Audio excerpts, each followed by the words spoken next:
Hello, everyone, and welcome to the Football Vloggers podcast. We've got 6 of us in tonight, so we're quite busy tonight. We've got Ben from Cod's Vlogs. Who? Evening, Ben. Hello, mate. We've got Jake from who's Punk Chef 41, Sheffield Who? Wednesday.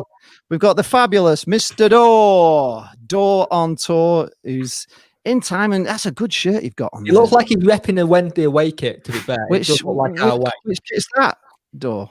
It's a third kit. It's a ghost kit. That's nice, that. I like that one. It's a Halloween kit. We've got Luke, who is also a Forest, from Turton Talks Football, and also his podcast, which is Walking on Water. Good evening, Luke. Good evening, Lee. Good evening. And we've also got, looking very dapper, 18 dapper from Doncaster Rovers. Evening all. Team on form. Right, we should go around the weekend first of all, as we chat to our guests and find out how their teams went on the weekend and even last week as well. So we'll go to, should we start with you, Ben? Get the disappointments out of the way.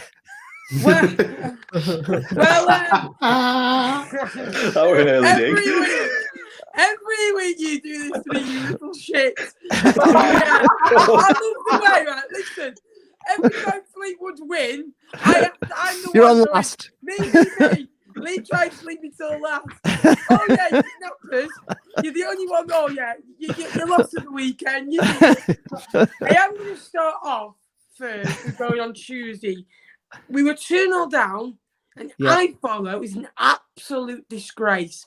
Okay. They show replays. Fair enough. Don't mind that. Showing replays when Fleetwood were on the counter attack. Don't do it.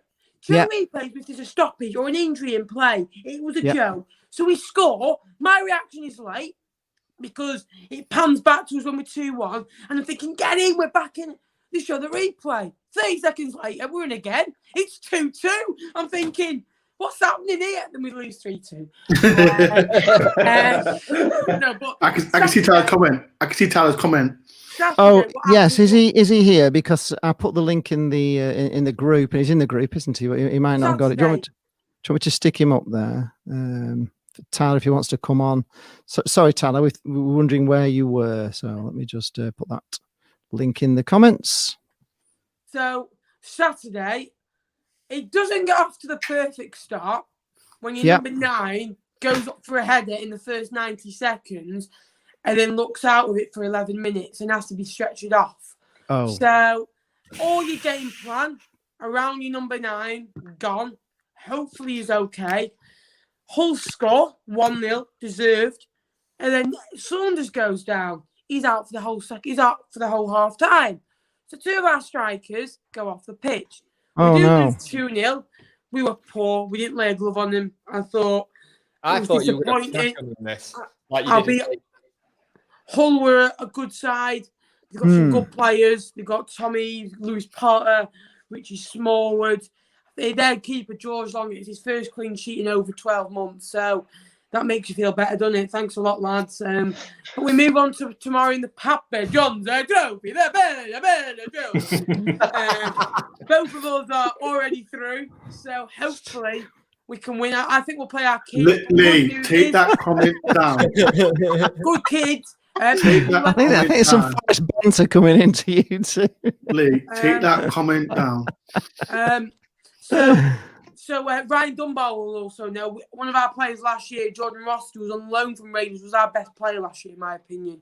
Got injured on the 16th of November in a win over Tranmere. And over a year later, just under a year later, within a week to the day tomorrow, next Monday, he's back tomorrow. So it's good news. So I think we'll play our kids, but a disappointing loss. But Lee, we can't all play 10th tier sides and win with our first choice team. It's a good job we've got another low team in the draw, isn't it? It's all good for confidence building. Right, on to Sheffield Wednesday. We'll be discussing Sheffield Wednesday later, but how did they go on? Very interesting week for us. We beat Bournemouth, who were unbeaten in the entire 92, but we can't beat Wickham. Yeah. We can. Oh, you hinted on this last week, didn't you? About Sheffield Wednesday. We couldn't beat Wickham, but we've beaten Bournemouth, who were unbeaten, And then at the weekend, we get a 0-0 draw where we play well, but it wasn't as well as we could have done. We're just not taking our chances at the minute. But the big news for Wednesday, we're finally off minus point due to what the EFL and the decision had come through. So we basically had our appeal halved. So instead of being on 12, it's down to 6. And because we've already got those points, we're already back onto the positive. So it's a bit of a weird one because it's like them turning around and saying, you broke the rules, but we've messed up as well, so we'll take some ownership, but here's what you're going to have anyway. But it's positive. It's positive. And our chairman this week had a 3-hour press conference with the press over Zoom, and some very interesting things come out of that. It was very, very interesting to find out what's been going on. He doesn't talk to the media a lot. He keeps himself quite guarded due to some of our fans being a bit idiots and messaging his 10-year-old son and stuff like that. So it's not nice. So I can understand why he doesn't talk to the media. But all in all, we're on a very good high at the minute. We just need to get our golf going, and then we might start making a push. We will be talking about this later on. So if you want to tell us all about what your chairman said, that'll be great. Right, moving on to Mr. Dorr on tour, who's already confirmed from Talk Forest TV in the comments here that he is the number one. I am number one. Number one. I'm matched the nose. Here we are. Talk Forest TV. They are, as mentioned to Dorr earlier, that who's number one? Oh, he's number one. Talk Forest TV reckons he's number one. So who got the most subs out of all of you? What? Who got the most subscribers? I love that. He pretended he didn't hear that question because he knows who's number one. It's not that he didn't hear you. He just doesn't want to answer his number one. I ain't got clues. Number one. He wishes. Yeah, we won. Is Talk Forest TV number one then? Would you say? No. Number one, no. Have a look. I think he had his Facebook subscribers in and every Facebook family in as well. He's a good lad. He's a good lad. He's a good lad. Right, so come on, tell us about Forest then. Everything's a bit rosier at Forest, is it, at the moment? Back-to-back wins at the City Ground. We beat Coventry last Wednesday, and then we beat Wickham on Saturday, 2-0. Yeah. Great result. Loud headed back to scoring again. Yeah, it was just a great result. Wickham did play a good second half, but then at the end of the day, it's a clean sheet. We needed that clean sheet, and it's all those defenders you've signed, Dorr, isn't it? You got a fistful on them, haven't you? So this should be good defensively. Well, this could be a good turning point. A good turning point because, like I said, we needed that back-to-back wins. We're still not playing great football, but it's a win, and that's the most important thing. But Luke, what do you think, Luke? Yeah, we'll move on to Luke because Luke's also a Forest fan. So tell us, do you agree with Dorr? Have you turned the corner at Forest? Do you think it's looking a lot brighter than it was? I think it's definitely looking brighter than it was at the start of the last international break because we've picked up points, whereas before we'd had 4 losses on the bounce. So at least this time we've gone into this international break on the back of 2 wins. And I think Houghton has definitely stabilised the club, but now we're going to go from stabilising to pushing forward and pushing further up the table. Right. Okay. Good. All right. So everything's happy with Forest at the moment. Then there's no more managers out. Hope the Forest. Yeah. We will be talking about Derby later. So No, we're not. No, we're not. Right. Okay. We're not talking. Yes, we are. We'll stick it to them. You can stick it to them if you don't believe it's true. Right. Moving on to our final guest, Mr. 18 Dapper from Doncaster Rovers. Tell us all about your week in football, Daniel. Little bit of both, really. Tuesday night we played Wimbledon at the new Plough Lane. Looks like a fantastic little stadium. Did you any of you seen it? Oh, were you the opening game? Yeah, because we played them in the last game of the QPR. So yeah, nice little stadium. It's not complete yet, but I think when it is and fans are back in, I think it'll be a nice little compact ground. Fans will be on top, and it'll be one of those fortresses, a little bit like Kings Meadow. That was really, really close. I think the atmosphere will be fantastic in there. But we absolutely dominated. When 1 down against a run of play, brought it back pretty pretty soon after that. And then the second half, it was all Donny. And then one lapse of concentration at the back, and it was 2-1. And then Coppinger, 39-year-old, popped it in the final minute. So got away with a draw, but I think we should have taken the 3 points. We've got a cloning machine yet for Coppinger, because you're going to need one soon. We need a statue or something, definitely. He's got at least one more season. He's been saying that for the last 10 years. But I hope. Is that how long he's been with you? Get to see him play at least once more. I mean, years, no, he's been there a long time, but 18 seasons. 18 seasons. Well, that's incredible in this modern game. Coppinger. He had a stint at Forest in that 18 seasons. Yeah, he did. Wow. Good player. He was good player. Quality. But every season, Rover get this thing where it's like, this is the people we're keeping, and you just say, sign for another year and another year. It's that cliche as Sunday League football. You start as a striker, then you go to the wing, then you go to midfield, then you go to defence, then you go to keeper, and then eventually you get manager. He's good enough to play them all, though.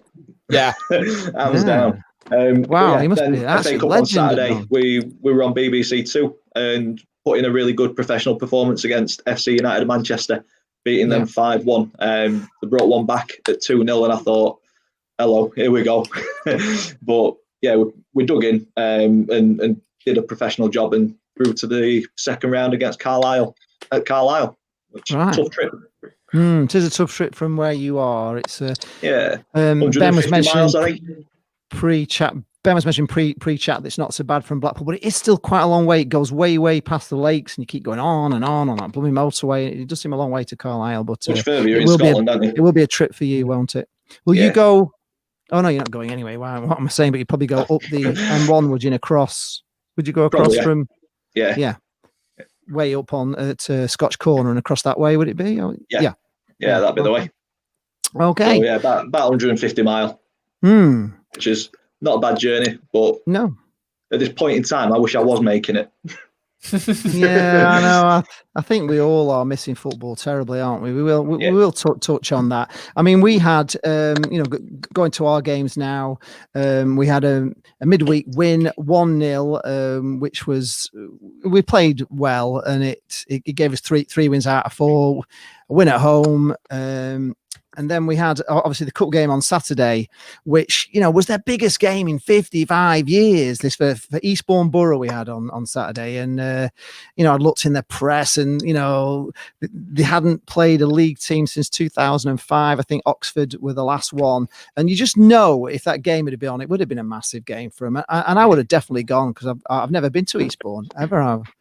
I would have fancied the trip, and we could have made a weekend of it and gone down to Eastbourne. Although I did ask some fans in the chat, what's Eastbourne like? And they just said, well, basically we've got a pier and a bit of that's burnt down, and we've got a bus stop, and we're near Brighton, and a load of 70-year-old geriatrics live here. And that was it for Eastbourne. I thought, maybe it wasn't the best of places to go, but sounds like a right night out. Yeah, great night out in Eastbourne, but these clubs, they're missing out, aren't they? These little non-league clubs. It would have been a massive payday for them, wouldn't it? I mean, at least they got the TV money, which will have been good. But we put them away quite comfortably in the end. First half, we had loads of chances, and the keeper were pulling off wonder saves. He tipped one onto the post in the first minute of the game, actually. But then they nearly had a chance themselves to get a couple. So it wasn't all one-way traffic. But second half, it was just one-way traffic. I think, they just ran out of steam. They ran out of steam. So it's all happy in Blackpool at the moment. And we've got Leeds under 21s in midweek. So we'll see how we go against dirty Leeds under 21s. That's it for us. So nice. Everybody, right? So we're going to topic time. Topic time. So who wants to go with the first topic? Are we going to go to? Wait. Let's talk about Derby. Okay, Derby. We're starting with Derby then. Right. Before we start, I want no biasness from these two, because I know what they'll go. Yeah. It's not fair for football. Oh my God! It's not fair, lads. Shut up! It's good for football. Up the Rams forever and Wait. Hang on a minute. Ben, can we just have that again? Can we just have that again? The impersonation of the two Forest. That was amazing. It's not fair for football. Derby of this. They're going down. They're in the relegation zone. They're 6 points below us. Don't stop crying. We will always be in Derby's shadow. Right. Let's stop there. Let's stop there. Fighting talk. Let's stop there. Let's stop. You're in Derby shadow. Right, They've got a bigger ground, bigger training ground, Bigger club, better history. Charlie George, FA Luke, Cup fight. Luke, can you hear this, Luke? Can you hear this rubbish he's lot of saying? Right, let me start. The floor is yours. The floor is yours. Let's start. Right, we're a Derby in the league. Can everyone just confirm this? It's Lisa. Can you confirm in this comment section we're a Derby in the league? Okay. I like the way, though, you didn't discuss this when you were, last week when they were above you. Sorry, well done on beating the mighty Coblogs and Wickham Wanderers. Derby on bottom of the league. Coblogs. They've never been above us. They've never been above us. Come on, get your facts straight with that one. They've never been above us. Right? Where were you when Derby were in the Premiership? Derby has to celebrate success while you celebrate finishing above them when we're 11 games into the season. Hang on. So, where were you when Derby were in the Premiership? Because I don't think Forest and Derby were in the Premiership at the same time. Okay, wait. Let me answer one question. Who am I talking to? Who am I talking to? Right. Where were Forest when Derby were in the Premiership? Championship. So you think it just made no sense? No, but they're not. Do you think Derby are better than us? Do you think they're better than us? Yeah, the bigger club than you. They've got better fans than you. Got better training ground than you. On history, Forest is the bigger club. Coblogs. On history, they are the bigger club. But wait. I'm saying Forest are the bigger club, not Derby. Okay. Great. Come on. He's on your side here, though. Yeah, I'm going to say. No. Wait, you're going to go on success. Derby had the more success with getting into the Premiership. Even though it was a poor time of them being in the Premiership and they got relegated on the lowest points. They still got the Premiership. Right. When they got, like you said, when they got promoted, how many points did they get? I can't remember. I'm not a Derby fan. Was it 11 points? They got the lowest ever, didn't they? Was it 13 or 9 or something? Wait. Worst team in history. Right. Let's stop there. Stop there, okay? Door. I think I've just got you on string. You know what I like? Right? This isn't even meant to be the topic, but we're going to end up Derby a bigger club, end of Derby owners. Right. Let's let them talk about this takeover then. Go on. Right, let me talk about takeover. Right. Listen to me. The people that are meant to be taking over Derby, they wanted to buy Liverpool.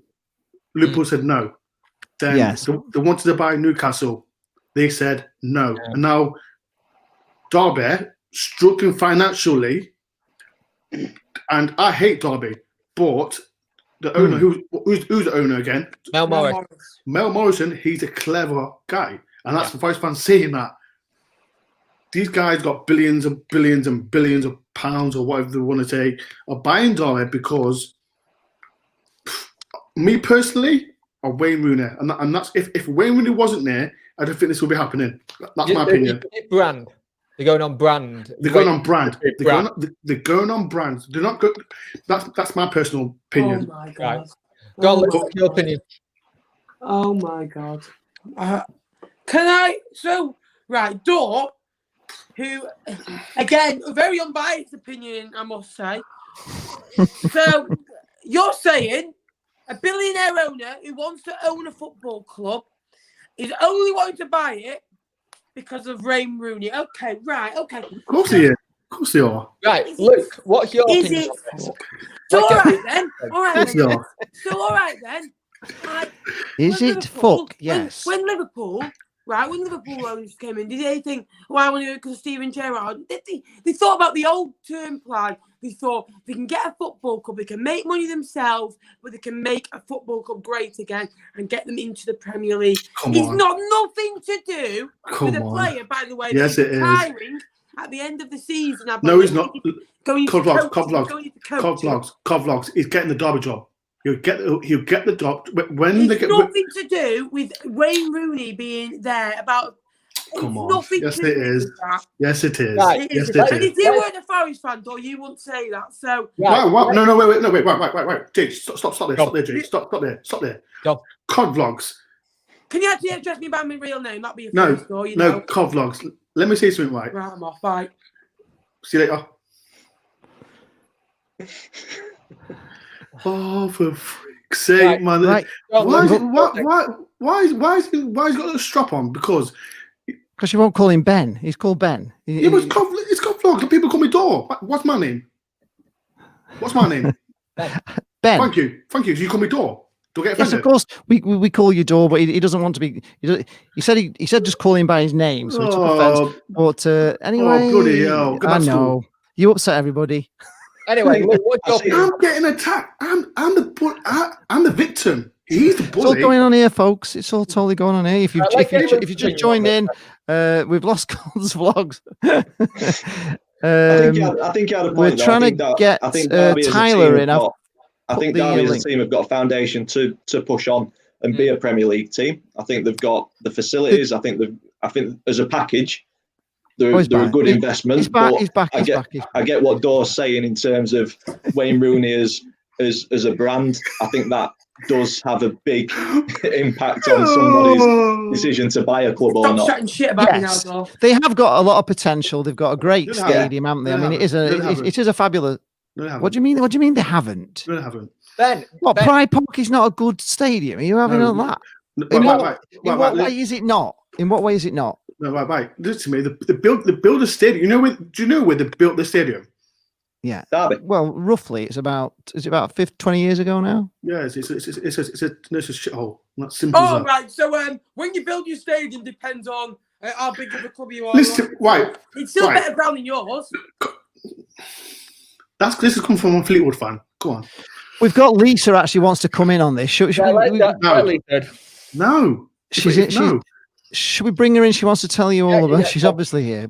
Derby fan coming in. Okay. Hang on. Luke wants to say something before we bring Lisa in. I want to respond to the conversation about the stadiums. Yes. I think the point that Door's making is if you compare it to other stadiums, like, I don't know, the Emirates, for example, that has character. If you look at Derby, it's very much like Borough and Hull, and it's bold, and it's got different coloured seats. It's not a criticism It's not a criticism of Derby. It's a criticism of every club that does it. They are replicating the same design for each stadium because they can't bother to design a unique stadium. Thank you. But it's still a decent stadium, though. Just because it looks like Middlesbrough Stadium doesn't make it a bad stadium. Surely it may not be individual. It may look like others. Lee, as a Forest fan, do you think I'm going to say Derby is a fantastic stadium? No. Thank you very much. Right? No. Door. No. Probably. I get it. Preston's got a terrible stadium. When I do my live streams and videos, I go on going, Blackpool? You have to give credit where credit is due. Why? You're just being biased all the time. Because so you think I'm going to say I like Derby's? I like Pride Park? No. But you don't need to constantly go, it's this, and then it's a football vlogger's opinion, and I get that. And you're a Forest fan, fair enough. You do good videos, don't get me wrong. But she's live on. Your man. Opinion. Boring. Right, come on then. Defend it, Lisa. Oh my days! I can't. Let her have a say. Don't jump in, Door. Let her have a say. What's the point? What's the point of having an opinion if we get people? Test. I don't know why she's test. She's always test. What is the point of having an opinion if people just moan? What is the point? Have your opinion, Door. Go on. In many ways, Door, I totally agree with you because Preston is a horrible ground. It's terrible. I hate it. I just can't stand anything about it. And I wouldn't like it even if they had the best stadium in the world. I'd still hate it because they're Preston. So I understand why you don't. No. Lee, now you're being is that sarcastic or just you're saying that? No, I'm being serious. Preston could have the new camp built at Preston, and I would hate it. Luke, Luke, I'm entitled to hate it. Right, Luke, do you like Pride Park?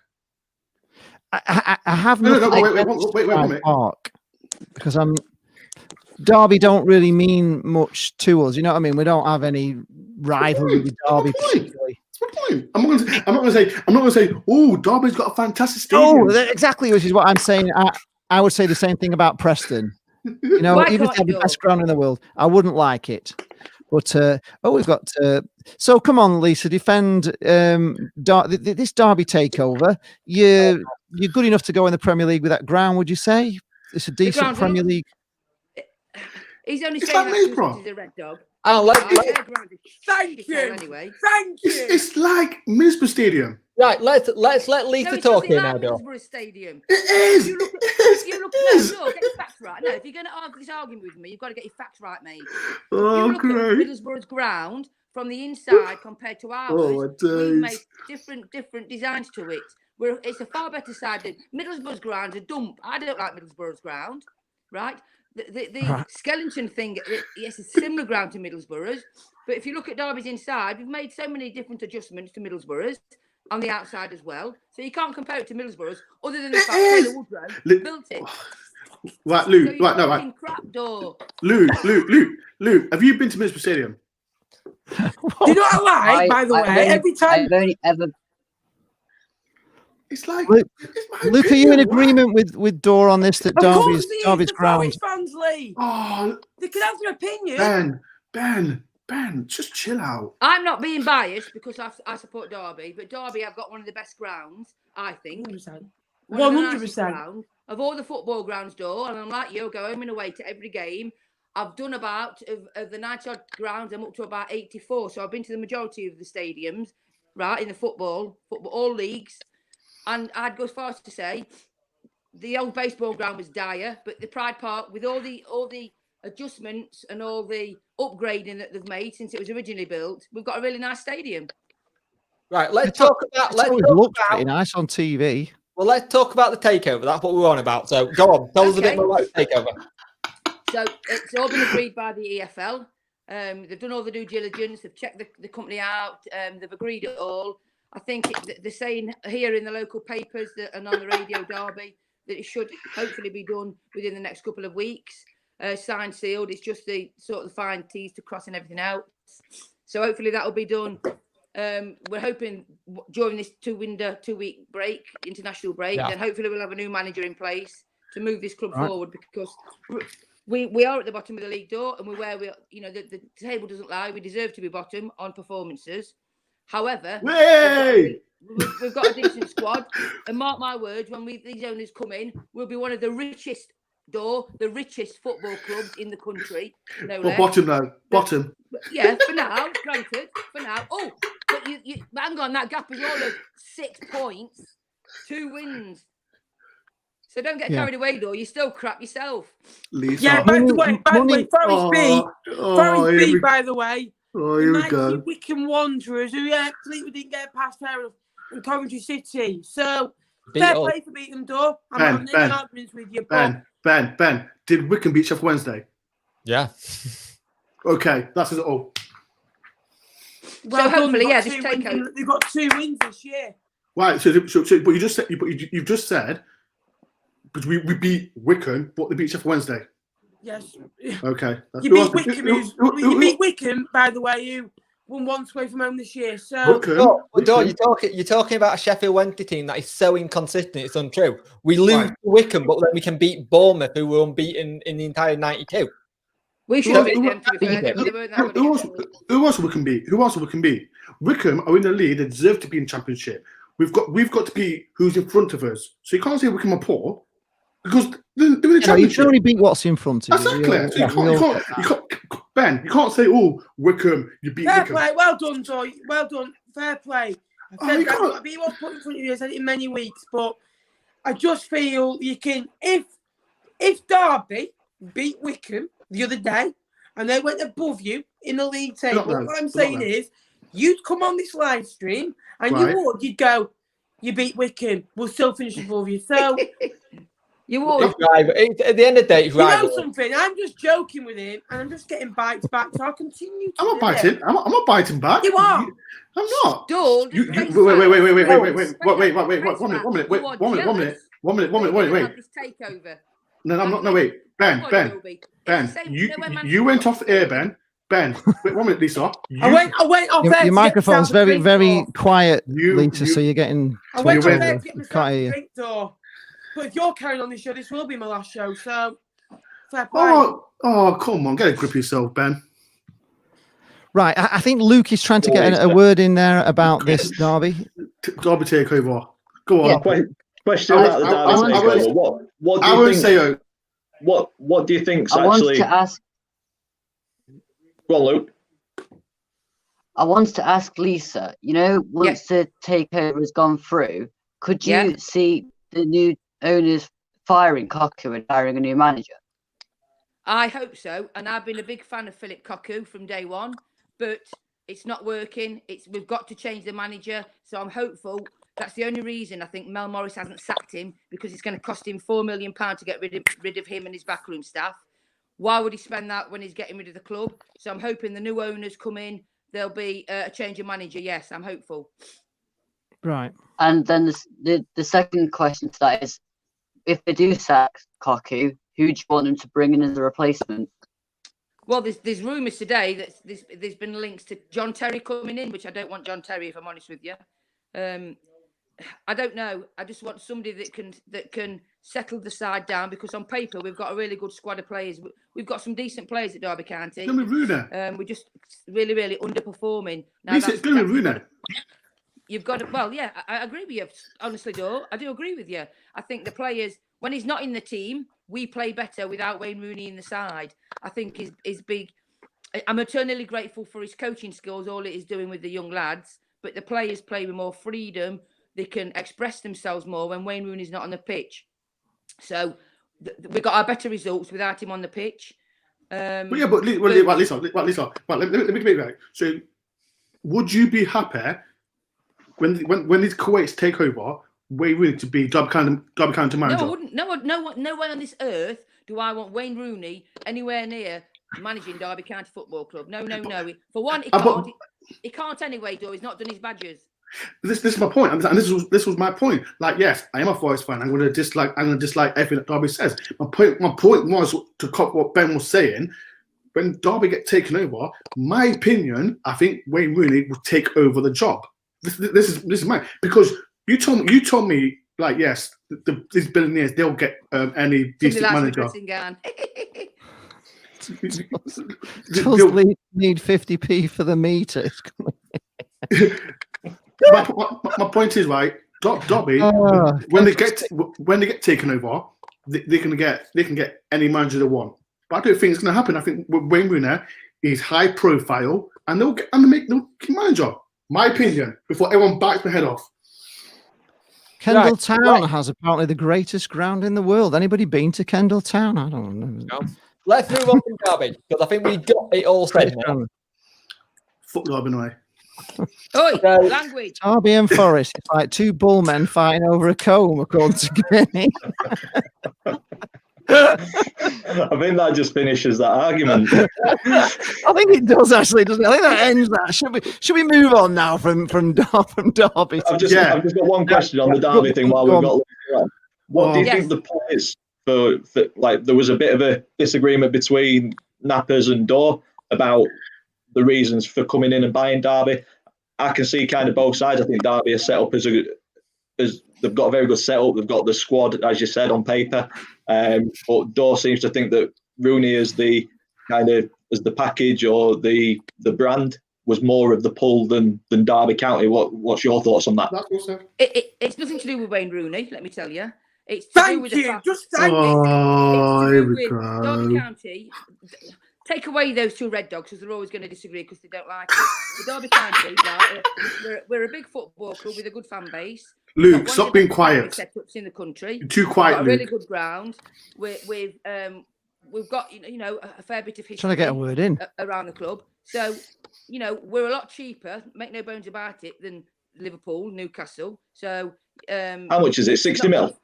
60 million, but bearing in mind that's not including the ground, because obviously Mel Morris, I think, is the owner of the ground. I think he's going to keep the ground for a while. So that's interesting. It's a good brand. You know what I mean? It's a good brand to buy. Wait, Lisa. They're not buying the stadium. Well, it can't be, because the stadium's valued at 80 million. The thing is, the important thing is once you start investing money in Premier League players, and they will, if they've got all these billions to spend and they're the richest people in the world, they will start buying Premier League players, and you'll see they'll start buying 40, 50 million. It'll be like, I don't know, it'll be peanuts to them, won't it? And when you start buying players that are better than the division you're in, Derby will go up. I can guarantee it. It happened with Wigan. Play with fair play, though, innit?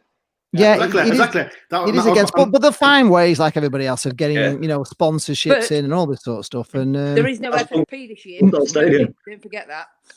True. Money talks in football, and it's funny. It's funny. What annoys me when people continue to talk about financial fair play. People call Fleetwood a money club. Fleetwood were the ones who insisted on FFP in the lower leagues. Oh, who else were a money club? Salford City. They were another one who insisted for FFP in League Two. So I tell you something, I'd love, before people accuse clubs of being money bags FC, give me evidence, and then fair play. What I don't get about that is no disrespect to Fleetwood, but I think Donny as a fan base is bigger than what Fleetwood's is, and that I'm not trying to be disrespectful on that. Yes, you are. We come out pretty openly all the time with a limited budget, and then we see teams who I'd expect to have a smaller budget than what we would have, buying players, giving them longer term contracts, and I'd just like to know where that balance is. You know what I mean?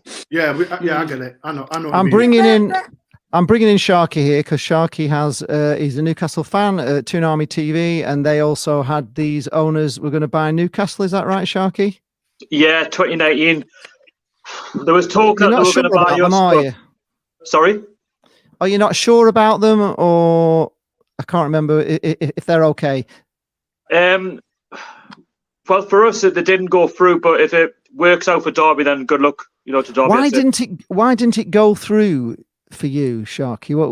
Why? Well, I don't really know, to be honest. Last one in the summer was a bit, when it obviously went to the Premier League and stuff like that. But in terms of this one, I think the club just pulled out in the end. Just don't think they were very suitable for buying the club. They didn't think that they had really a vision for the club to take it forward. Mike Ashley was a bit stingy about them. But the richest people in the world.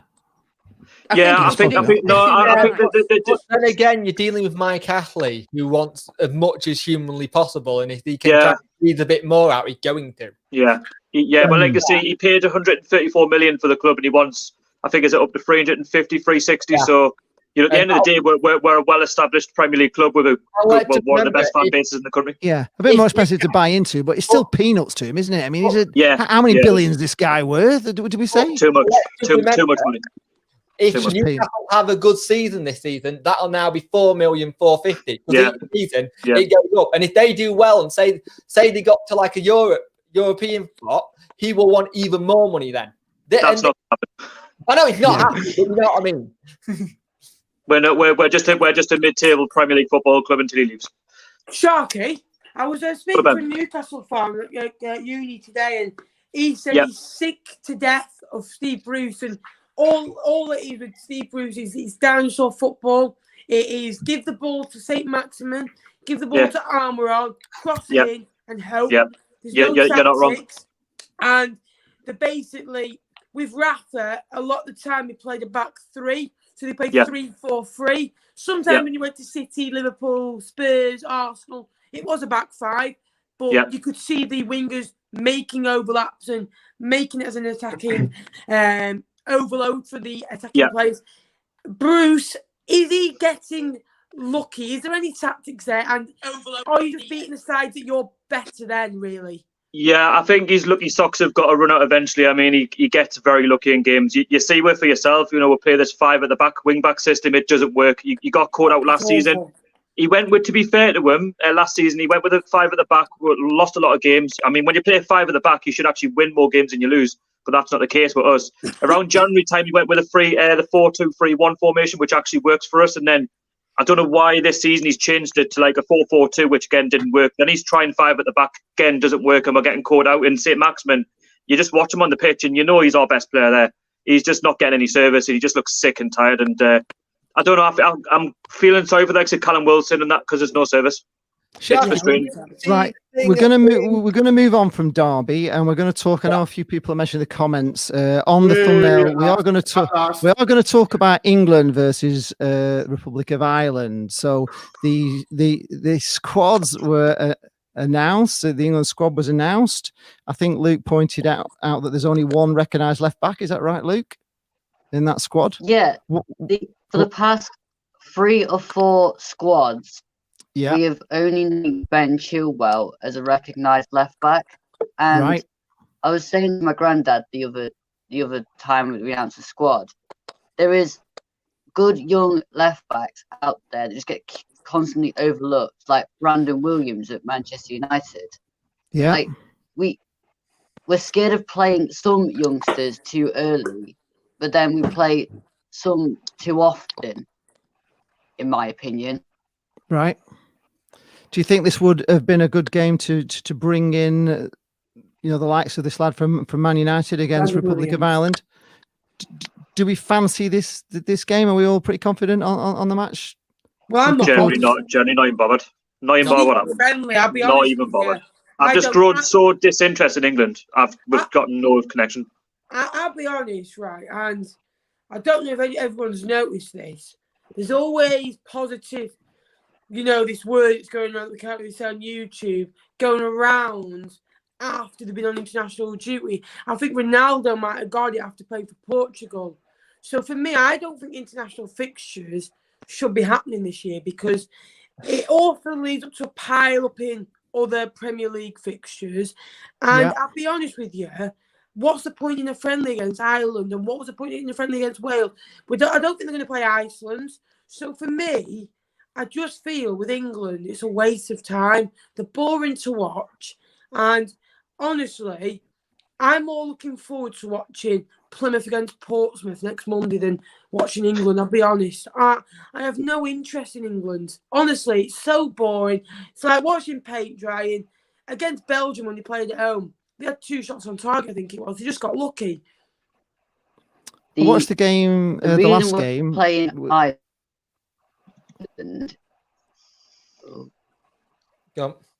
It looks like your sound's gone, Luke, there. I don't know. It's been lagging for a bit. I think the problem you've got with the whole England situation is that... Look, you might have to log back in. No one's really bothered about them anymore, because you know what's going to happen, you know what's coming. And let's be fair, I don't think many people have got much time for Southgate. Yes, you're bringing in young players. Yes, you're doing good, but it's not good to watch in terms of the football. It's not great. You know what you're going to get, in effect. And you don't. And the problem you've got with it, how can you get passionate for England when the manager who got the job didn't want it in the first place? So that tells you everything you need to know. Your manager's not bothered about it. Why should we be bothered about it as fans? It seems to have done Can I just talk about Callum Wilson as well? Can I ask why Callum Wilson was never chosen to actually play in this friendly? He scored 6 goals already. Penalties, but even when he played for Bournemouth and he was in good form, Gareth Southgate will only pick informed players. So Raheem Sterling's not in form. Kyle Walker not in form. I might have scored against Sheffield United, fair play, but again, he's not in the best of form, and it just feels. For me, James Ward-Prowse been decent in a very good Southampton side. Where's he? Where are these players? Where's he gone? Jack Grealish. I don't think he likes Jack Grealish. She's gone. I know he's called him up, but Jack Grealish again. I bet you he might play against Ireland. I think he played for before he came to England. Yeah. But against, I think it's Belgium, he'll be on the bench. England will be 1-0 down, and they'll bring Henderson or Rice or a defensive midfielder on, or another right back. Because he played 3 right backs in the last one. He played, I think it was Trent, he played Walker and Reece James, I think it was. So, tactically, honestly, for me, I'd rather watch Steve Bruce at Newcastle than Gareth Southgate. You don't. I want Steve Bruce nowhere near England. Let's be fair, I don't want him anywhere near Newcastle, but we'll have to put up with him, unfortunately. Yeah. Right. But honestly, can I just mention though, Lee, a bit about Callum Wilson? I think he should have been chosen for at least the 2 friendlies that they've got coming up. He was just good, really. I mean, he come out and said that, he wish he'd been given his chance, but he's going to work harder. And hopefully if he bangs in some more goals, he might be given a shout, but I can't say it. I think what it is with Gareth Southgate in Newcastle, he's got a vendetta against our football club. Even Jamal Lascelles, when he was in form, didn't even get a shout out for the that's shocking. That's shocking. I don't get it. Shelby, all these players that are doing well for us doesn't get chosen. Like, he's just got that thing against Newcastle. He doesn't see, I know he's managed Middlesbrough, played for them, didn't like Wales as a player, and that's not going to change in his management. But when he took the job, he said, I'm going to give players a chance on merit. Well, I'm sorry, but Callum Wilson, you might say he scored a couple of pens, but he still scored 6 goals in 8-9 appearances. Do you know what I mean? The facts don't lie. They're friendlies, you know what I mean? They're not massive games. Like Ireland, it's not exactly massive. No, it's not a massive game. I mean, it's sorry, but he's gone down in my estimation. He's gone down in my estimations for that. It's such a shame that we've lost the enthusiasm for England because just dull. It's just dull. I know, but I'm still a passionate England fan. I always want. Whoa! Gary Monk has left Sheffield Wednesday. Is it? What? Sacked. Breaking news. He's taking. Well, Mike Ashley's going to hire him. Yeah, Gary Monk has just been sacked from Sheffield Wednesday Football Club. Wow! Right now. Where is that? It's not on the website. It comes from the Athletic. Can I just say though, for Sheffield Wednesday, to be fair, they've got a decent draw against Millwall, and I know they've got the points overturned. You're back within distance of getting out of the relegation zone. I think that's a bit of a poor decision. But if it means Sheffield Wednesday can then progress back to where they once were, maybe 3-4 seasons ago, then it might be a good move. And let's be fair, I wouldn't be motivated with Gary Monk as my manager. Some of the things he comes out with. Yeah, I've just seen it confirmed. Was left. Yeah. Right. Okay. Michael Harneman. It's not been confirmed by the club yet, but it's been confirmed by one of the very good Athletic Wednesday. Nancy. Have you got Nancy? Yeah. She's one of the very good ones. That's interesting because who do you think will take it then? Who do you think will take it? Early contenders for the job? God knows. Fans. Steve Bruce. Oh, hold on. Do you want Steve Bruce back? Fuck. Got back. Got back. No, right, but apparently, let's just get into this, Jake. Free taxi, right? Anywhere near our manager, I will come to your house. I will rob everything out of your house. I will go to your fridge.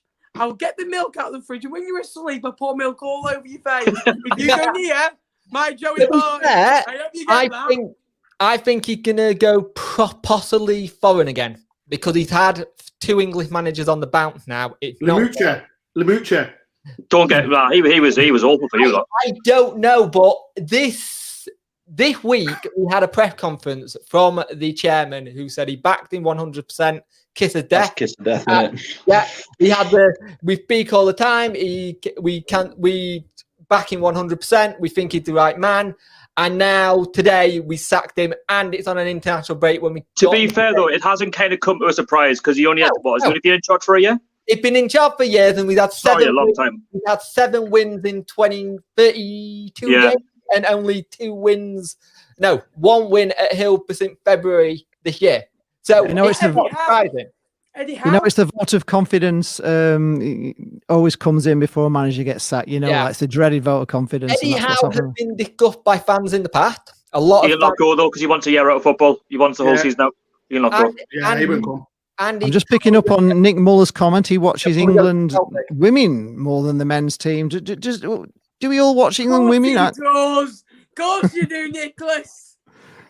Only surely for the legs. I can't think of any other reason. I watched the Newcastle women. I mean, we're not the best, but that's probably as far as I go with the women's side. So we'll see what's happening here because it's not been announced on Sky and it's not been announced on website. On our Twitter, our website. But what time is it? What now? 9 o'clock. Harrison, maybe you might announce it at 9 o'clock. Harrison Alderson saying that Codswall's reminds me of Primark Mike Tyson. There we are. I don't know who Primark Mark Tyson is, but I don't know. Is he a vlogger? The thing is, with Sheffield Wednesday, there's not many managers out there out of work like that you think of. It's not on Sky News yet, says Lisa. She's gone because her connection wasn't very good. Who want to take the job where we are? It's a big... The one person who I reckon who should take it, and if we're smart, we go for him, Paul Cook.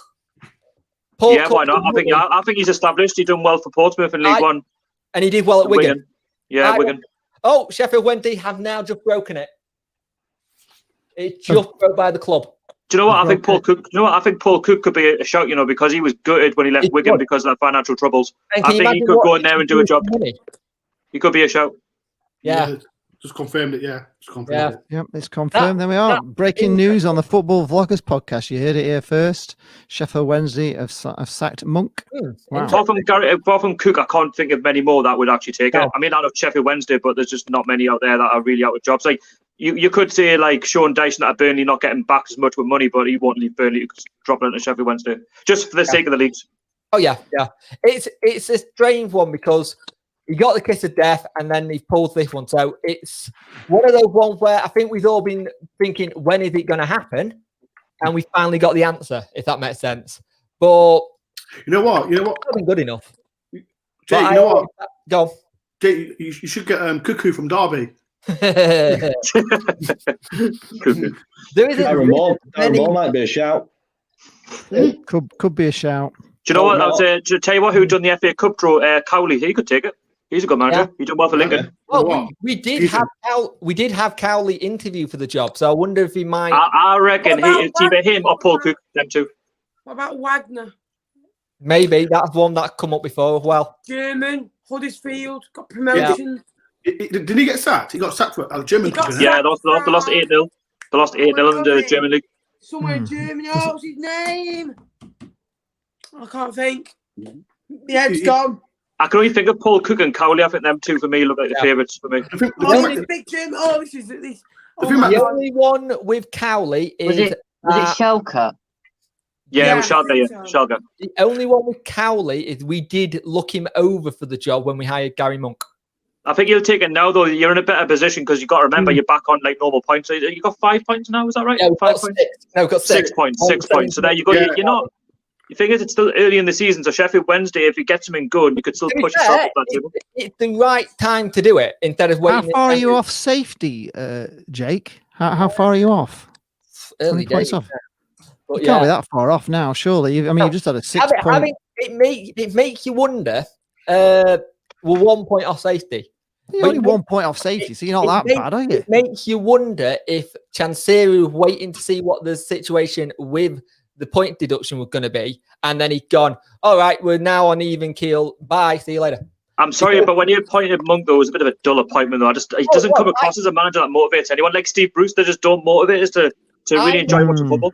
I never really wanted him because he had dodgy dealings with his agent at some of the club beforehand, and they got kind of washed. I was like, all right, but at the time when we were looking at managers, he wasn't even in the line in fan views. It was like Gary Monk, and I was like, yeah, but it's Gary Monk.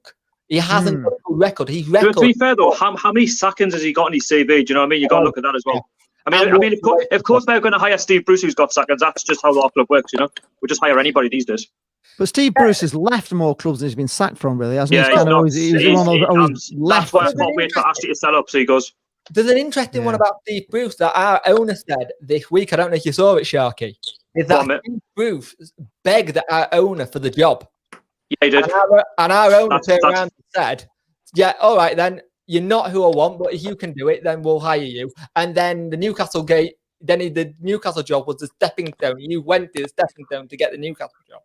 The thing is, under Mike Ashley, he goes for the cheap option, and Steve Bruce is in that category, unfortunately. Yeah, don't get me wrong. He's a type of manager that'll keep you in the Premier League, and I'm not sounding like ungrateful or anything like that. I'm not saying we're demand to be top 7, but you want to play decent football. I don't mind losing games if you actually work the goalkeeper and have a go. If you watch our games, we're so predictable. But the football that he plays is very good in the Championship. It's not Premiership. But that's not where we want to be as a club. Do you know what I mean? That's who we've appointed. Who would you like to be manager at Newcastle, Sharky? Who would excite you up there?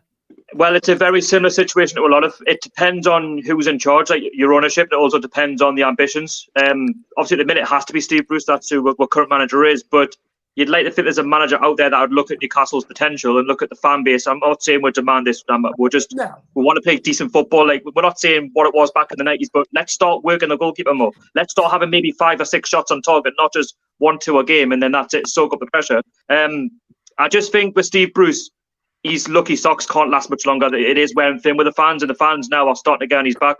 If you watch any of our YouTube channels, it's wearing very thin because you just want to be positive. Do you know what I mean? You don't want to go into games like, we're just bringing on this, we're bringing on that. Nothing's happening. Do you know what I mean?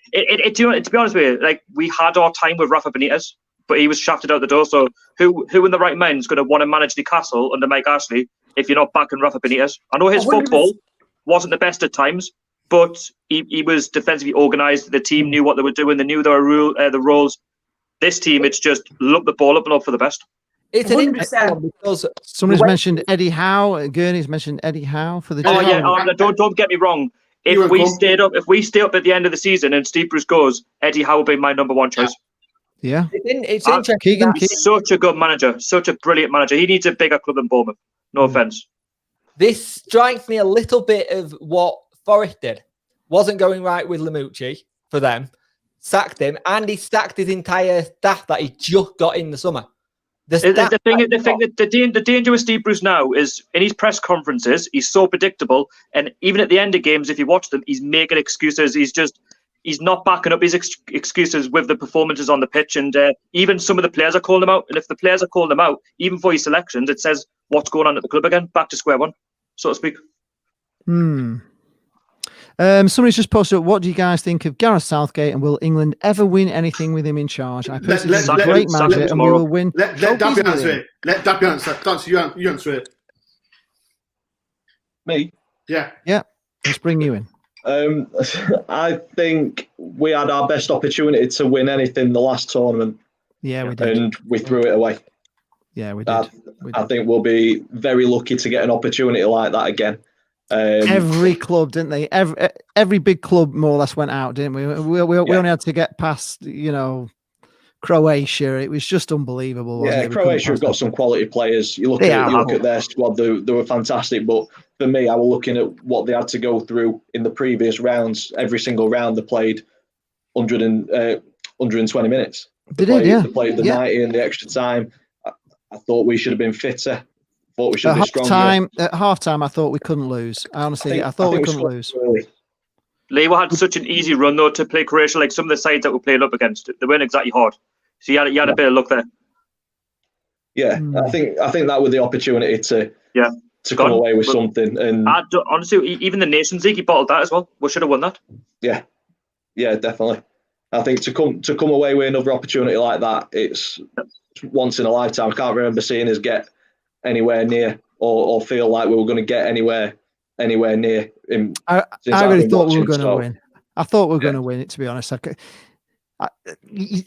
momentum, everything, the country was going, wow, there was a lot of momentum, and it just felt like we were going to win that World Cup. And I couldn't believe that semi-final. I still haven't got over it now, really, to be honest. So, Sean P, answer your question.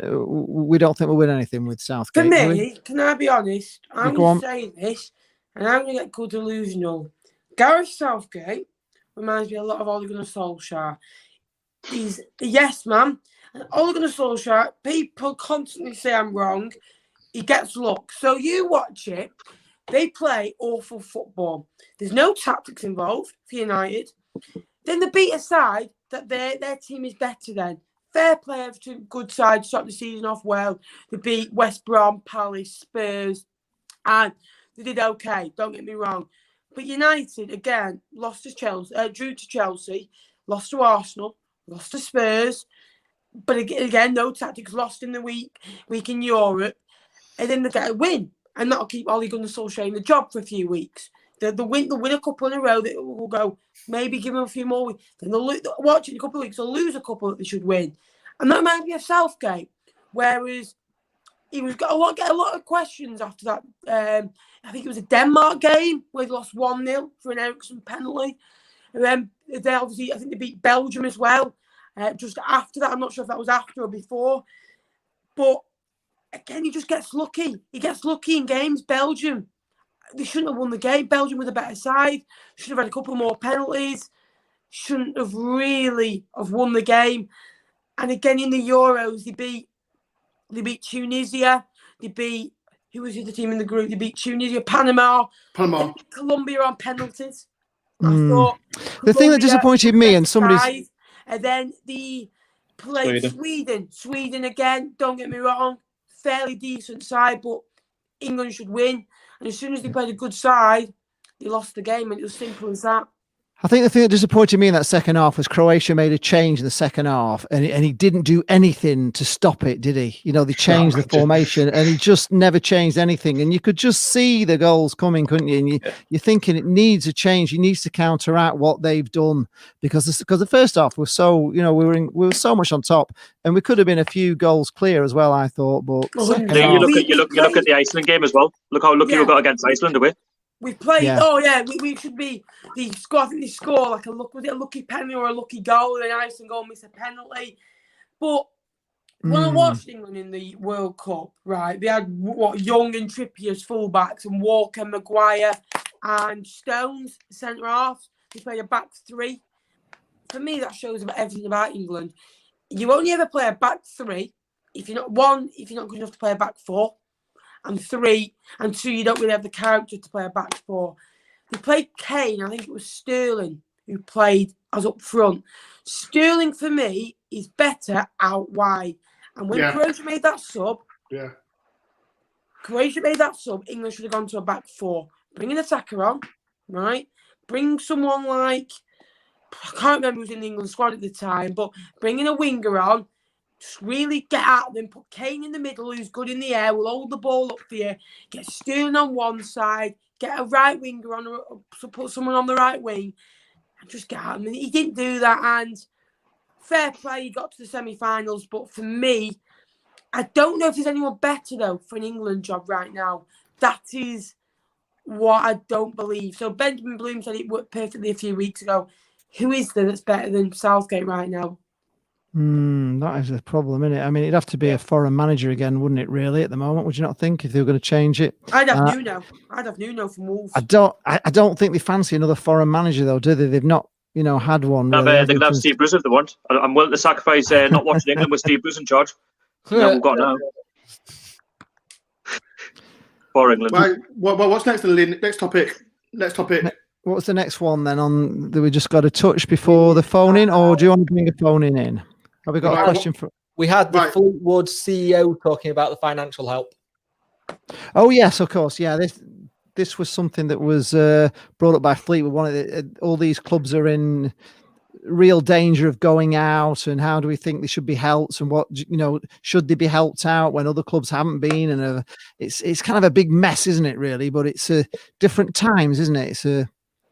It's a time, of this virus, and it's affected football, all the way down the leagues, really, hasn't it? So what do you think, guys? Should these teams be helped out financially, and if so, how? I think if a club can openly show that they've budgeted for the season, and without this pandemic, that have made it through the season with X, Y, and Z coming in and A, B, and C going out. But I think if a club can't provide that, then they're living with above the means, so they shouldn't get that financial support. Okay, all right.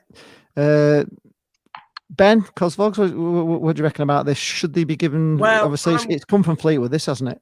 I'm worried because in 3-4 months I could lose my football club. And is it that bad at Fleetwood? It really is. It's simple as, if we don't get fans backing or we don't get government support, Fleetwood Town won't be a football club in 12 months. And people can take the mick, people can do that, but put yourself in the shoes, and Fleetwood won't be the only club. I think Accrington and Stanley will struggle. And I said this before on the show. So the EFL, the clubs voted finishing the season last year because we couldn't afford to finish it. To be honest, we couldn't afford to. And I'm not saying this because Fleetwood were in the playoffs. If Fleetwood were out of the playoffs, I would have wanted to finish the season, but I can see why clubs wanted to finish it. I think Blackpool might have voted to finish it earlier. I don't think I had much to play for. but it would cost clubs about $500,000 to do those 12, 13 games. What's the difference now, right? Finishing the season, continuing the season. Obviously, I know it's good to have it back on. Clubs are struggling. They were promised. They were on it. I'd say pretty much guarantee you're going to have some fans back in a small minority back in October, November, at that moment in time as the season's begun. And now there's no fans in, which I get that is a pandemic. We need to be careful. Don't get me wrong. But they need to help these smaller clubs out because, I'll be honest, I'm worried for not just my club. I reckon, I look at our league, I think Accrington Stanley could be in trouble. I look at Fleetwood could be in trouble. In lower leagues, you've got Oldham Athletic could be in trouble. Wigan. I don't think it's just smaller clubs either, Ben. I think some of the bigger clubs will be struggling as well, mate. 100%. In there. 100%. The only good thing that bigger clubs have got, you're going to buy more eye-follow passes, you've got more season tickets, and I'm a season ticket holder. It's only just under £200. Again, it's something towards the club. I bought a lot of merchandise, more than I'd actually normally buy. I probably bought about £200-300 of merchandise this year. I wouldn't normally buy that much, I'll be honest. I normally just buy the shirt. But I've sponsored a player this year. Again, never done that before. That's another two. So I put £500-600 already into the club this year. I'm just hoping we can get financial backing because I hope for the whole of the Football League, because I don't want to see any more clubs going out like Macclesfield have, which is good. They've come back under Robbie Savage and I think Pro Football Academy bought Macclesfield now, where I'm at uni, which is unbelievable. I worry, I really do, and I'm just hoping that I still have a club to support in 6 months' time. Wow. Yeah. Okay. Right. Right. We're gonna take a few calls in. We're gonna ask them just one question. Are we We're saying tonight? Yeah, I think one question. Luke, did you have a question for callers to answer?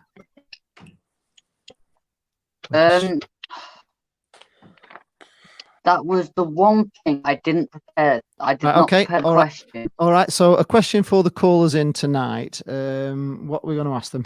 Anybody any ideas? Want to take it?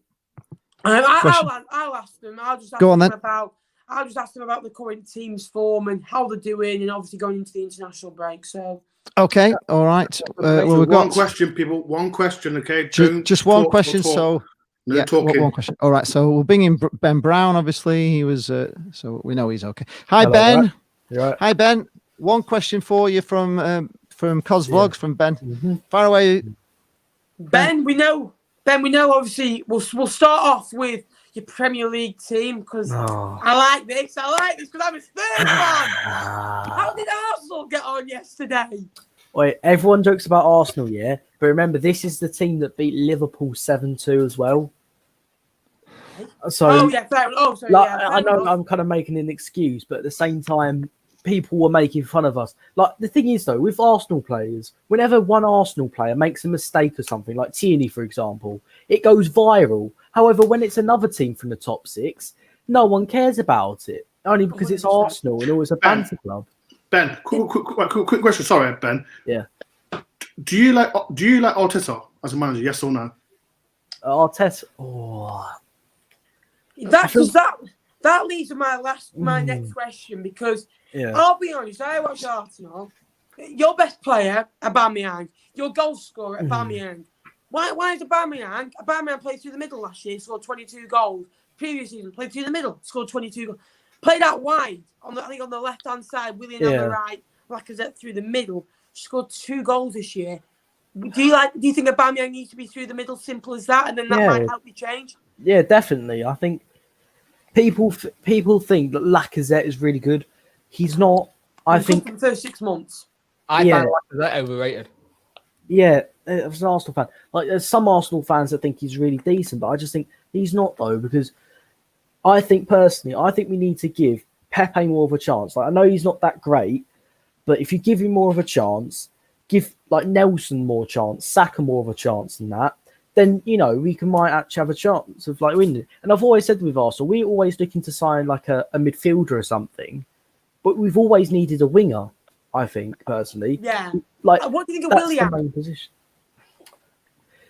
he's just like one of those. He's one of those players that we just signed from Chelsea. In the next 10 years, we're going to sign Werner, Havertz, but they're all going to be like 2031. So it's just going to be like, oh well, what the a Chelsea signing, reunion. Yeah, it's pension at FC.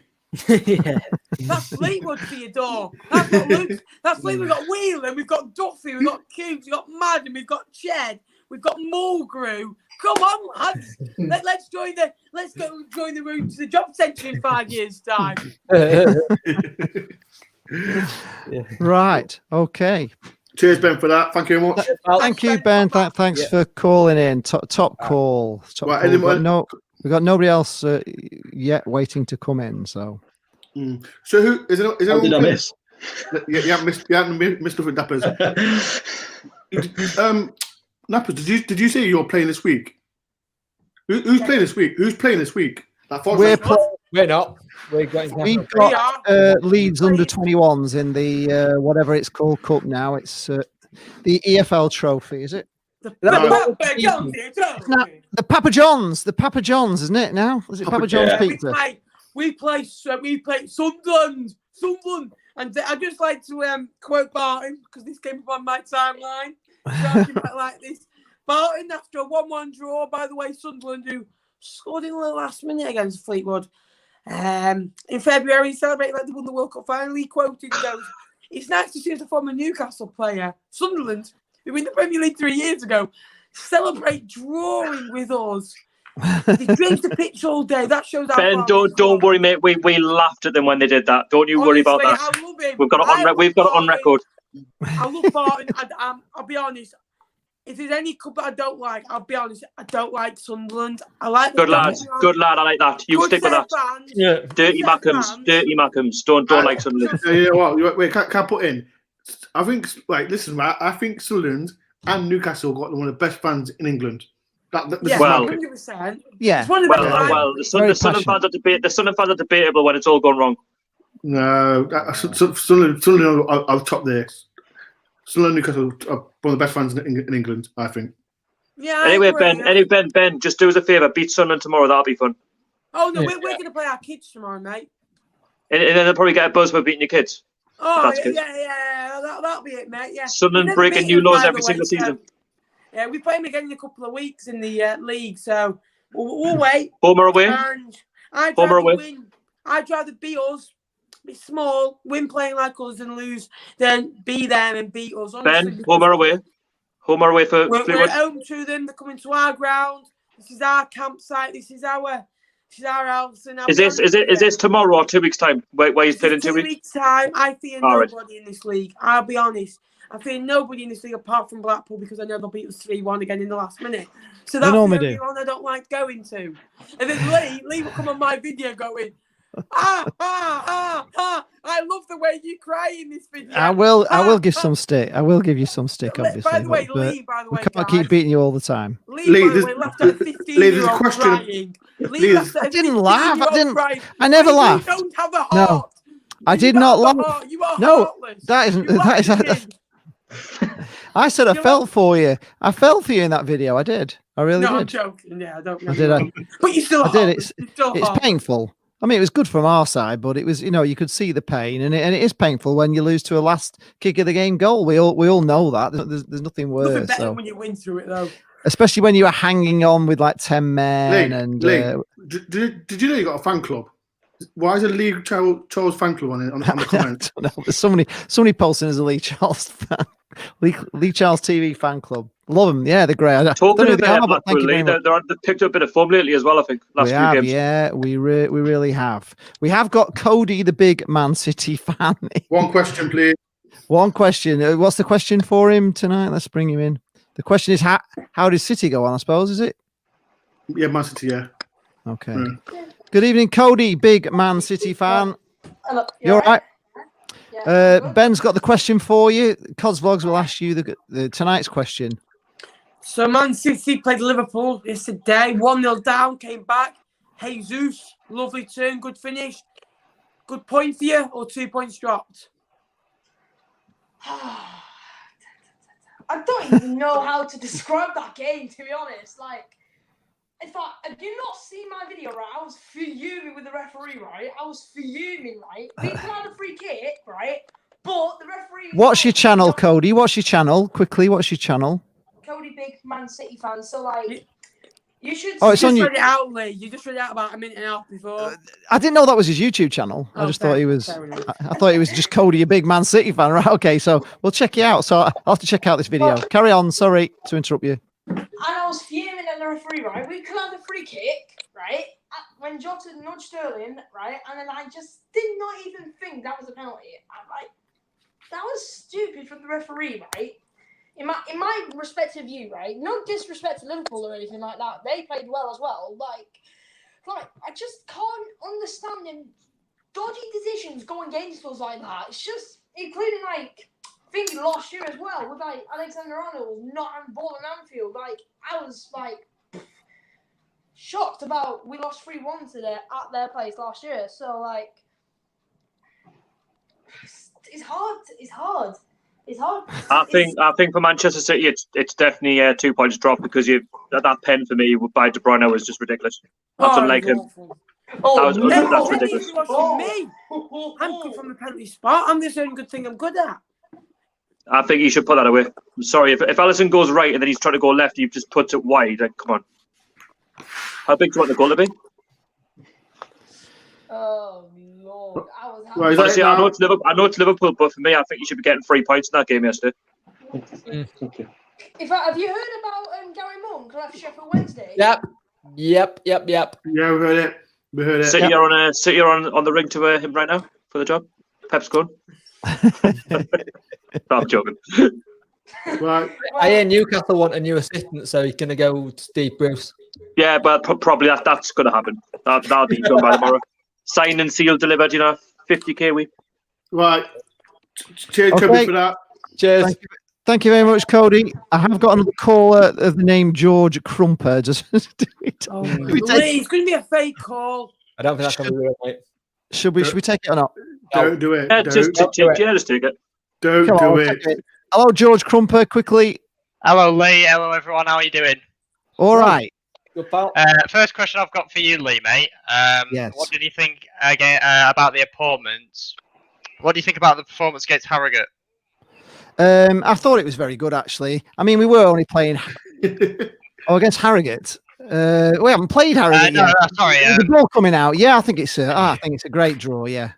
I'll take that all day long. Performance against Eastbourne, if that's what you're asking. I thought it was great. Second half, just the fitness levels and everything. And I just thought it was great to see Medine get a couple and Yates also bag one. It's all confidence, isn't it, at the end of the day? I think the lad in midfield has made a big difference to the team. The Australian surfer.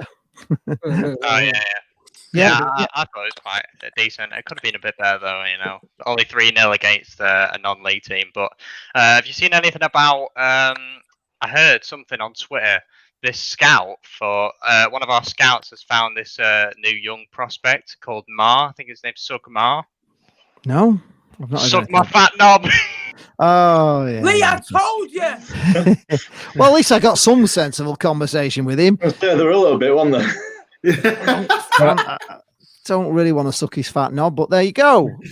Thanks for calling in. It's very, very great. Okay. Sounds like a good young talent, though.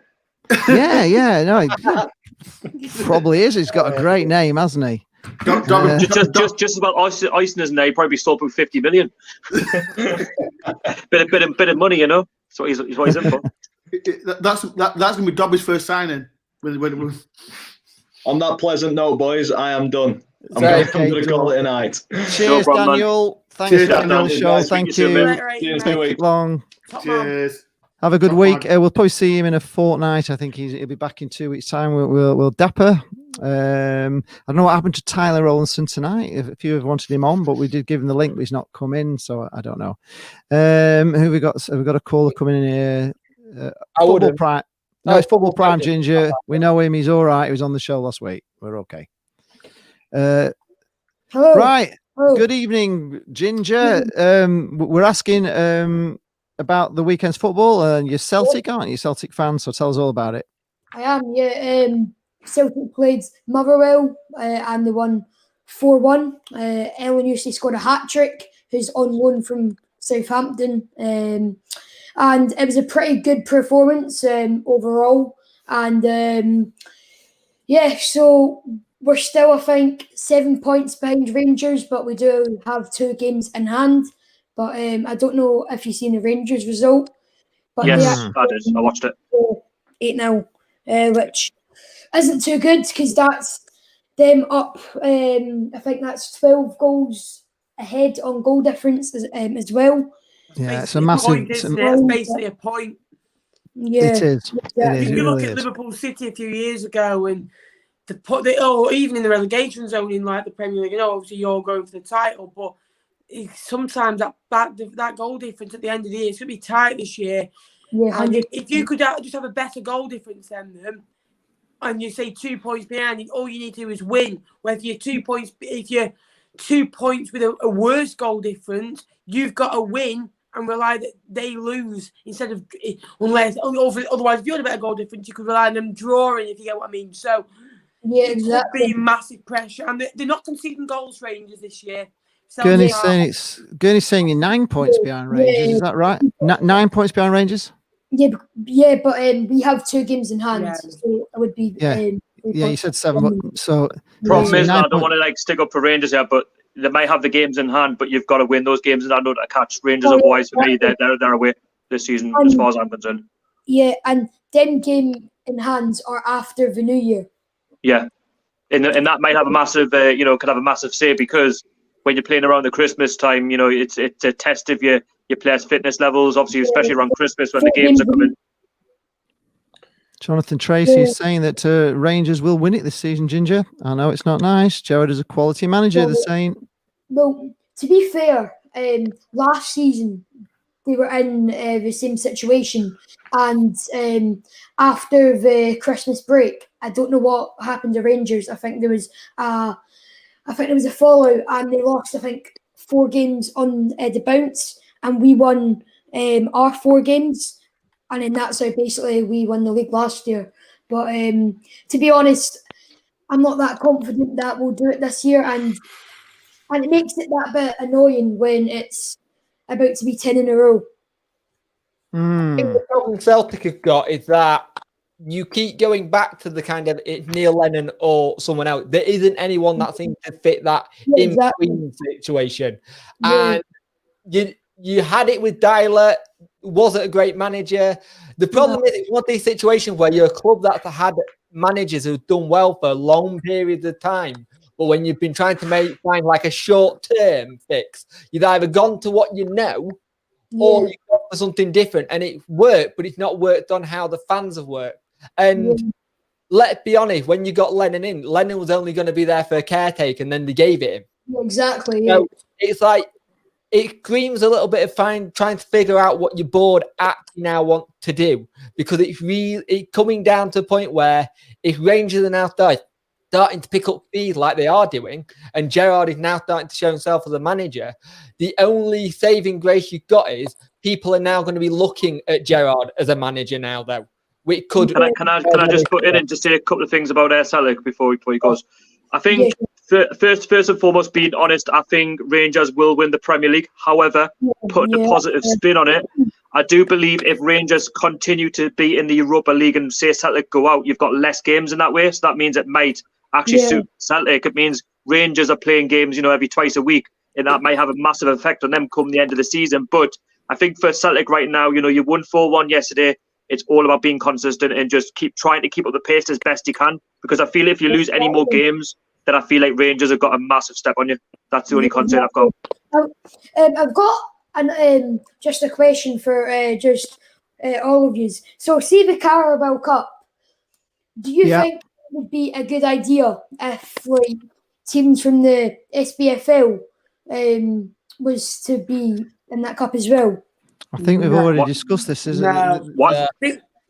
I actually think it's great, but it's just the travelling distances, isn't it? I think people said. Actually, no. To be too fair, it wouldn't bother us because we're quite close to Scotland. So if that was up the road, that'd be all right for us. You know, so you're Rangers away, Celtic away. Why not?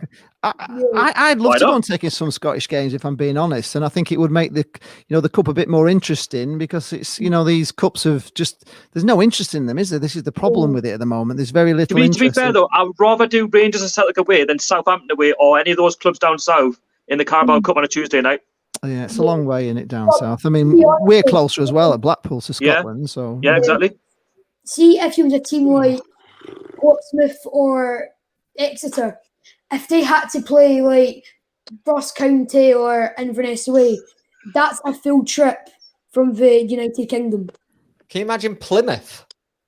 Exactly. That would be a long trip. That wouldn't it? It would be a really long trip. So it's probably not going to happen. Thanks, everyone. Thank you, Ginger. Thank you.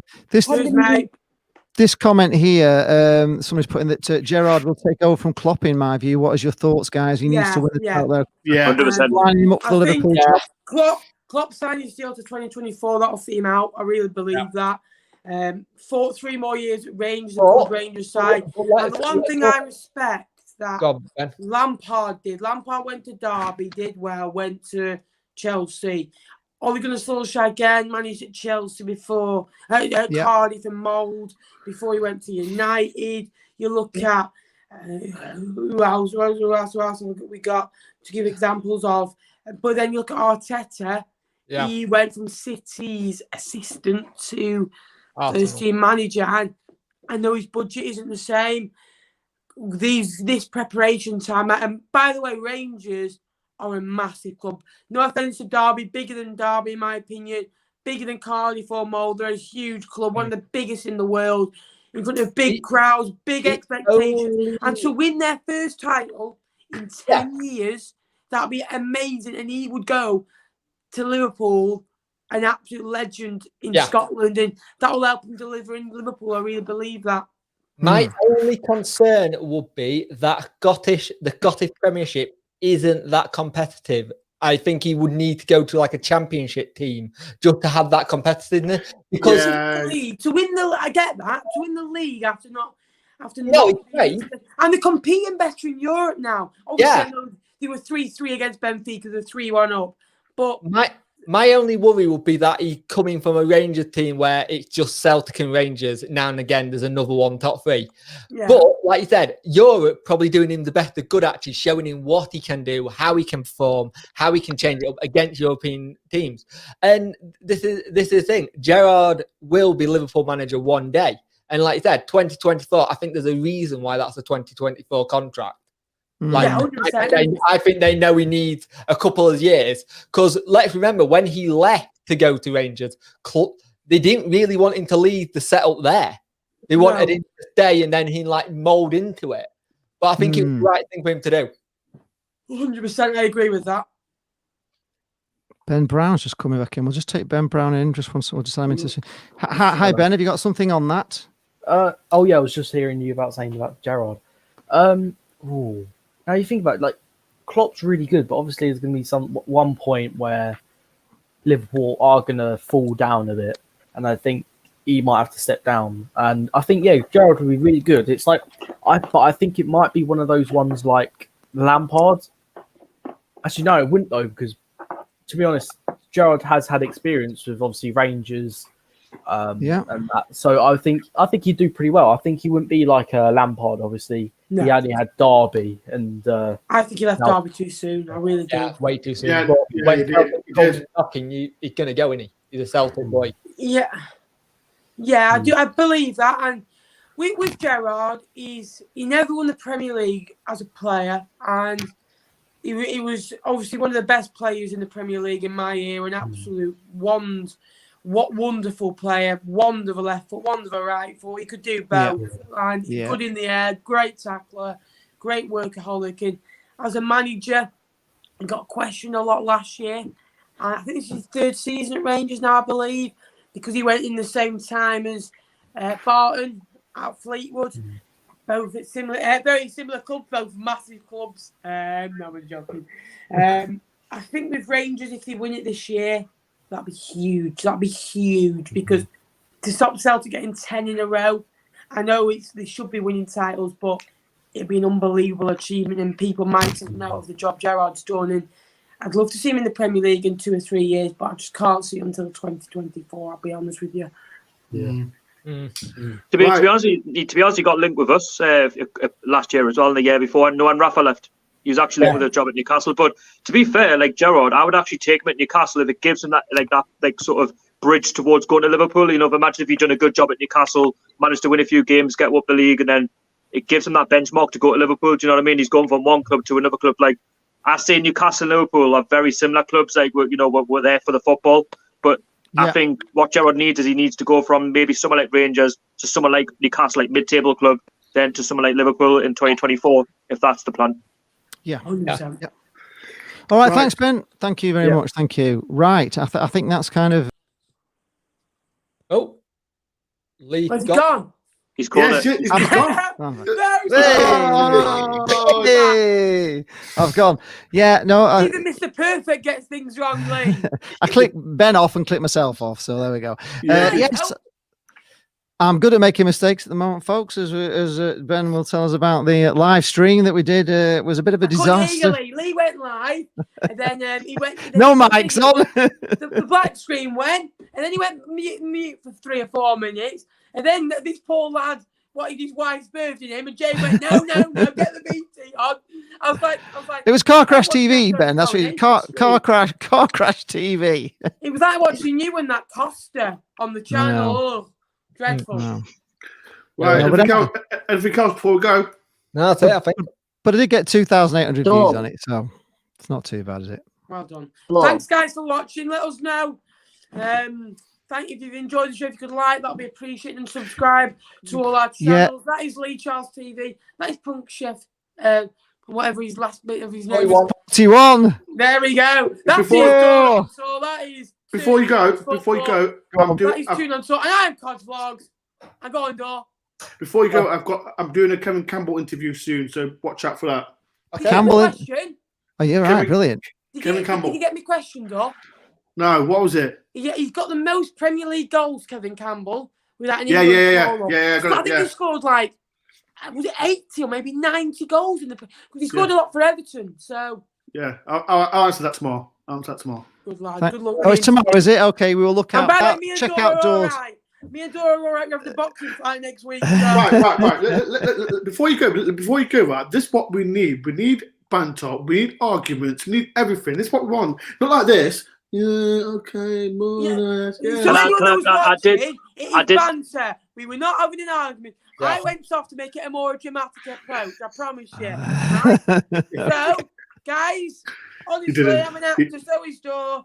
We're all right now, but we're having a boxing fight next week. Bang, bang, bang. It's been a great show. I think it's been a good show this week. I think we've talked lots of topics. If you're catching this on the rerun, just give the video a like and obviously subscribe to these guys. They've all, they put a lot of work in for the clubs. It's hard work doing football vlogging. It's not as easy as you think. There's a lot of work goes into it. So we put the show for you. Also post in the comments if you've got any suggestions for things you like. I know I've seen some comments in the people have been saying, oh, it's we're not enjoying it, whatever, but tell us what you want to see. Post it in the comments. We have got a Twitter account now and we'll be posting on there. You can give us ideas, things you want to talk about during the week, and we will try and cover them every week for you.